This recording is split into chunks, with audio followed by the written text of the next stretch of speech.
दोस्तों एक छोटा सा सवाल मैं बीसीसीआई से पूछना चाहूंगा। जब आप हर्षित राणा की फ्लाइंग किस करने पर उन पर वो जुर्माना लगा सकते हैं, आप स्लो ओवर रेट पर ऋषभ पंत और हार्दिक पांड्या के ऊपर एक मैच का बैन और फाइन लगा सकते हैं, तो एम्पायर्स के घटिया डिसीजन पर, बच्चों वाले डिसीजन पर, जैसे गली मोहल्ले में मैच चल रहा हो इस तरीके के डिसीजन पर आप कब पाबंदी लगाएंगे? आप उन एम्पायर्स पर कब एक्शन लेंगे, या उन एम्पायर्स पर आप एक्शन नहीं लेना चाहते? दोस्तों आपकी आखिर मंशा क्या है?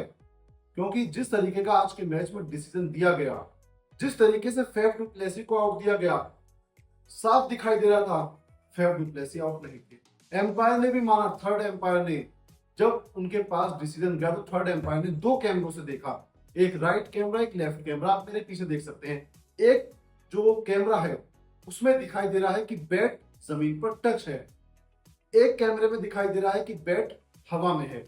लेकिन जब एक कैमरे में आपको दिख गया कि बैट जमीन पर टच है, तो हो सकता है दूसरा कैमरा जो है वो वहां पर किसी शेडो की वजह से, बहुत सारी टेक्निकल वो चीज होती है जिससे लगता है कि कोई चीज हवा में है, क्योंकि दूर से जूम किया जाता है तो लगता है कि हवा में है। लेकिन जब आपको एक एंगल में दिख गया कि बैट जमीन पर लगा हुआ है, तो उसके बावजूद आप खिलाड़ी को आउट कैसे दे सकते हैं? आप किस तरीके के डिसीजन दे रहे हैं? आप किस तरीके के थर्ड एम्पायर हैं? टेक्नोलॉजी आपके पास है, कंप्यूटर आपके पास है, हर चीज आपके पास मौजूद है, आपकी टेबल पर मौजूद है, लेकिन उसके बाद भी आप इस तरीके के डिसीजंस देते हैं। तो मेरा यही कहना है कि इस तरीके के एम्पायर्स पर, इस तरीके के एम्पायर्स के डिसीजन पर आखिर कब फैसला होगा? आखिर कब इनके ऊपर बीसीसीआई एक्शन लेगी? कब इनके ऊपर फाइन लगेगा? कब कब इनके ऊपर जो है वो बैन लगेगा, या इन्हें इस तरीके से छोड़ दिया जाएगा? क्योंकि लगातार लगातार, क्योंकि ये कोई आज की बात नहीं है, ये हमने पूरे आईपीएल के अंदर देखा जिस तरीके से घटिया एम्पायरिंग की गई, चाहे वो थर्ड एम्पायर हो चाहे वो ऑन फील्ड एम्पायर हो, सबकी तरफ से बिल्कुल पुअर एम्पायरिंग, बेकार एम्पायरिंग की गई। जैसे कोई बच्चों का क्रिकेट चल रहा हो, कोई गली मोहल्ले में क्रिकेट खेल रहे हो, इस तरीके की एम्पायरिंग जो है थर्ड एम्पायर के द्वारा, ऑन फील्ड एम्पायर के द्वारा आईपीएल के अंदर की गई, लगातार की गई। और जो आज का मुकाबला था, अहम मुकाबला था, प्ले ऑफ दाव पर लगा था, टाइटल दाव पर लगा था, उस वहां पर भी जिस तरीके से फैफ डू प्लेसी को आउट दिया गया। मैं एक छोटा सा आपको नियम बता देता हूं कि नियम क्या कहता है बीसीसीआई के इसके ऊपर।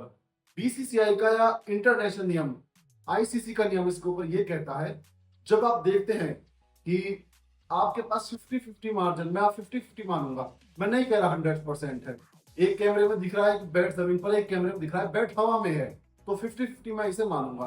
लेकिन उसके बावजूद भी जब 50-50 हो गया यहाँ पर, तो उसके बाद आपके पास और कोई चीज नहीं है, आपके पास और टेक्नोलॉजी खत्म हो गई यहाँ पर कि आप दूसरे तीसरे एंगल से भी चेक कर सके। तो ऐसे में जो मार्जिन है वो बैट्समैन के पक्ष में जाता है।